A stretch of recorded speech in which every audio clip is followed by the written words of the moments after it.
Welcome to Rocket Pop. In this episode, we're talking about the Jerry Seinfeld directed comedy Unfrosted, which very, very hilariously fake chronicles Kellogg's race to invent the Pop-Tart.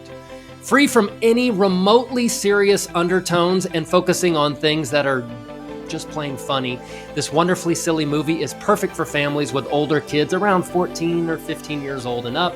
An ideal choice for anyone who wants pure fun without a bunch of navel-gazing, lessons learned, and, well, a ton of plot.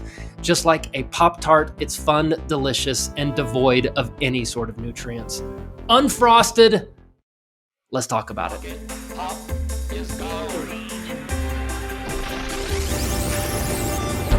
Welcome to Rocket Pop Reviews, giving Christian families a reliable source for reviews of movies, shows, books, and podcasts. Every 4 computers now have primary control of critical vehicle functions. We're serious about the fun of entertainment. Nice to be in orbit. Roger, 0J, and I feel fine. And now your hosts, Steve Manuel and Jeff Davenport. I found this movie so refreshing because it's just plain silliness. There's no character transformation in this movie. They're not trying to get at anything more than let's have fun. It reminded me of if Steve Martin back in the 70s had this idea, this is what he would have pulled off. Right. And so Seinfeld and his pals at Spike Ferriston, Barry Martyr, who we know as Ted L. Nancy, Andy Robin, they wrote this movie during COVID because Jerry couldn't go out touring. He wanted to go do stand-up. He couldn't. So like, let's write a movie over Zoom. So they wrote this movie. And their whole idea was, let's just go nuts. And they have thrown everything at the wall. And as I'm watching it, I'm turning to my wife going, if there's a scene you don't like, hang on, in 30 seconds, you're going to have something totally different. So when jokes don't work, that's fine. That's fine. There are 1,000 more coming. You're going to be fine. You're going to laugh probably at something. And isn't there something nice about that? You and I have talked for 15 years, maybe, about the fact that the silly, fun comedy has gone the way of the poodle skirt. You get the Step Brothers kind of comedy where it's way past the line. We're just thinking up the most outrageous. That's where all of the fun comes from, is being outrageous. You can put Bridesmaids into this category. This is what a modern comedy is. So the days of, I know it's kind of a mature comparison, but these are the touch point hilarious comedies we think of when we're growing up. Fletch would just be a silly, putting on wigs, making silly, you have to get that voice like this, just being silly. As you say, Steve Martin movies. And there's something that is pure about that kind of comedy that we don't see anymore. So I personally am happy to celebrate the fact that this kind of movie even exists. And I know I haven't seen the movie, but I know Jerry Seinfeld well enough to know he would not let any kind of racial sensitivity or diversity, lessons in there. He just won't allow any of it. His only mantra is, if it's funny, we keep it. And if it's not funny, we don't use it, period. And I love that. They do make allusions to January 6th, but it's not with any sort of commentary. It's more like, it's like an old Seinfeld episode. Remember where they would have things play out and you're like, oh, this is sort of like that. That's it. They're not going, Now let's think seriously about the threat to our democracy. Nothing like that. The other really refreshing thing about this movie, and I teased it in my little teaser there, is that how many comedies have we seen in the last 20 years? It starts off funny. It's so great. And they've set this world up. And then about 2/3 of the way through, they're having to work through the plot that they have created, that they've forgotten any sort of jokes. You're going, why is this hard to follow? This is a silly comedy. And they've lost track of the fact that this is meant to be funny. They're now tying up strings and this movie does, you're never once going, now, wait a minute. What are they trying? That character, what was his motivation? Did he know that girl from the scene 30 minutes earlier? They want to make the Pop-Tart before Post makes the Pop-Tart. That's it. That's I all. love The it. only times you're ever confused are when they're trying something a little zany and you're like, what are they going for? I'm not going to spoil certain things. There's one thing that I don't think totally works. It's almost a supernaturally kind of weird thing going on. It doesn't quite work. And if somebody goes, I don't understand that, I think Jerry would go, yeah, that's about right. Yeah, it's okay. Yeah, that's all right. That's Well, right. one thing I've heard about the movie is that there's just a cavalcade of stars. There's just cameo after cameo after cameo. And to me, that also feels throwback. It feels like what you Yes. used to see on the Muppet Show. I think of movies like It's a Mad, Mad, Mad, Mad World, where there's just every kind of zany, even serious actors show up to play on their persona, et cetera. Yes. And you There's just kind of feel like, hey, this is the pack. These are all the buddies. Well, I mean, when was the last time you saw a movie? The whole time you're thinking they had a blast making this. That's great. There's a pair of cameos I won't spoil towards the end. It works out really well, but the names that are known in this are obviously Seinfeld plays Robert Cabana. I just think that's a great name, Bob Cabana. So he's Bob Cabana. Jim Gaffigan plays Edsel Kellogg's, which is a great name because he's the head of he runs the Kellogg fortune, but he's the son of the first Kellogg. Well, they named him Edsel, which Nice. was what Henry Ford named his son in the car. Perfect. Melissa McCarthy in it. She's really funny. Jack McBrayer plays Schwinn. Gold. He's always gold. Hugh Grant plays Tony the Tiger. He's so fun. Andy Daly, you might recognize this guy. One of the choicest, and they're really good about going, now we know this character is funny, but we're not going to use too much. We're going to use him sparingly.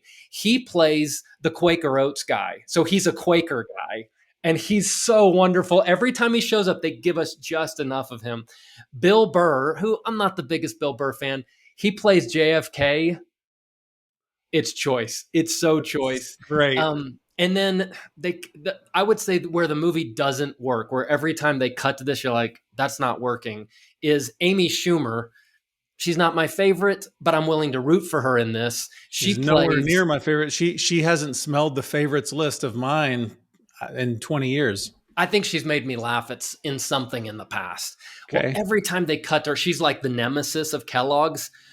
It's like they didn't show up for her shooting. It's almost like it's her and her assistant. Those scenes aren't funny. And I want to put the blame on her, but I don't think they're even written very funny. It's kind of, it's a little jarring. You're like, that's not, she throws a typewriter at her assistant one point, and I think you're supposed to feel like, oh, that's a great moment. It's, okay, let's go to the next thing. It's like it's from another movie. It feels like it. There's a funeral scene that they just went, all right, we are joke stacking here. We are joke stacking. It's just some really beautiful moments in it. That's great. It's a fun, silly movie. Again, it's about Kellogg's trying to develop the Pop-Tart before Post developed something similar. I was talking to a mutual friend of ours, an older man named David Sheldon, about this movie because I said, I bet you'd think this was funny. And he immediately is like, I remember when Pop-Tarts came out. Oh, you do? He goes, oh, yeah. It was the craziest thing. I couldn't wait to get my hands on them. I was so excited about them, which is how Jerry Seinfeld describes it. You know what his line is when I first heard about Pop-Tarts? The back of my head blew right off. So he loves this topic. Well, and in the movie, I'm not spoiling anything, this is true to life. This is one of the few things true to life. And David affirmed this. When they put Pop-Tarts on the shelves, the nation was cleaned out of them. Cleaned out. And People I said, David, them. Why? He goes, there was nothing like it. There was absolutely nothing like it. There was no breakfast treat. None whatsoever. And so anyway, a fun, silly, throw stuff at the wall movie.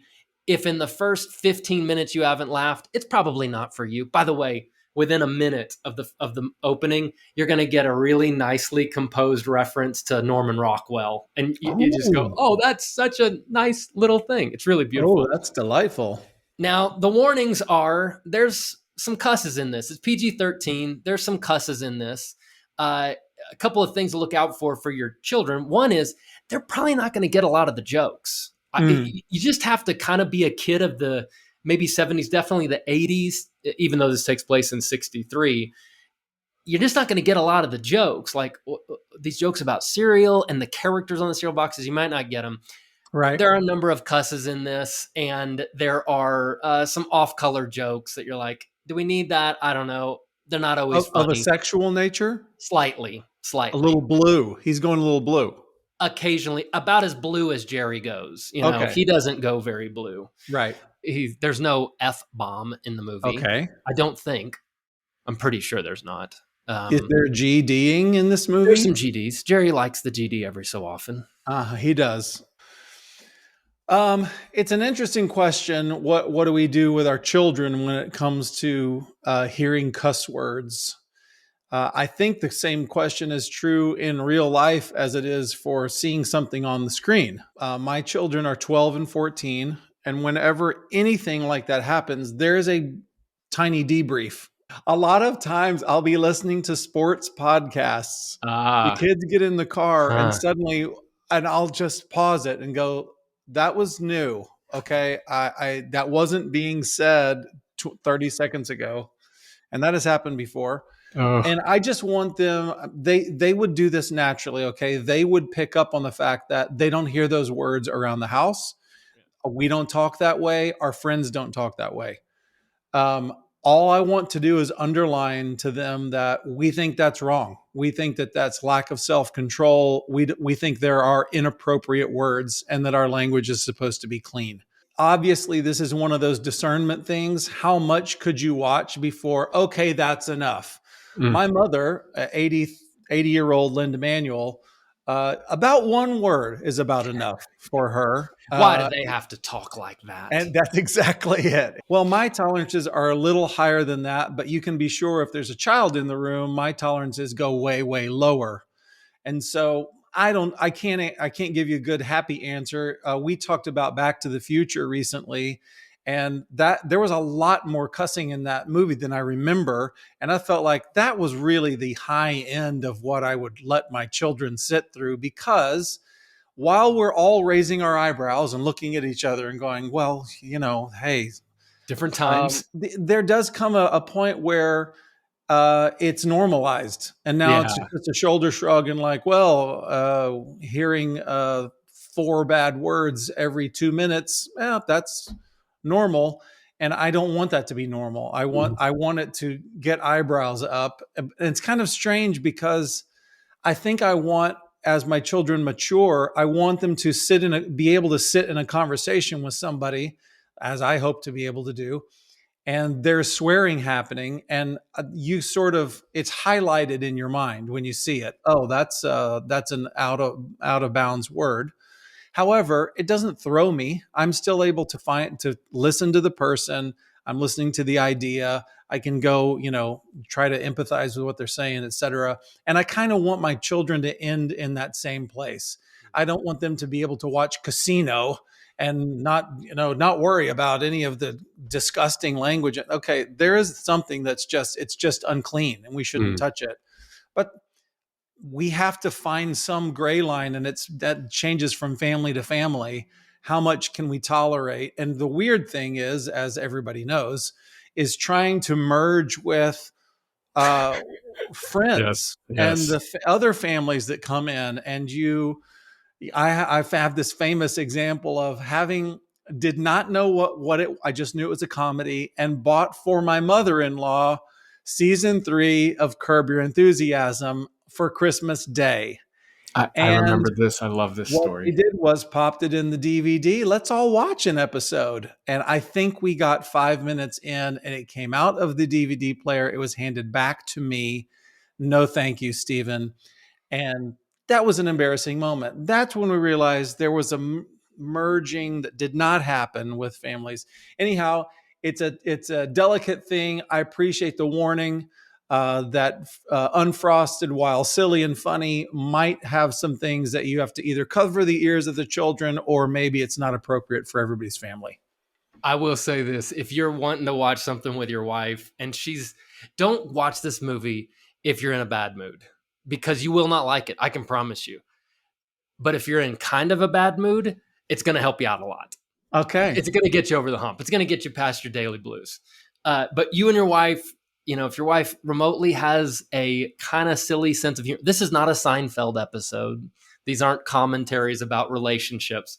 This is just a fun, silly movie. And if you, I hate to say this, check your brain at the door, you're going to have a good time. You're probably going to laugh. And I guarantee you're going to want to eat a Pop-Tart afterward.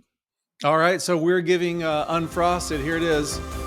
2 thumbs up out of the toaster. 3, 2, 1, 0. Thanks for listening to Rocket Pop Reviews. Don't forget to like, subscribe, and share with your friends. See you next time for another family-friendly review.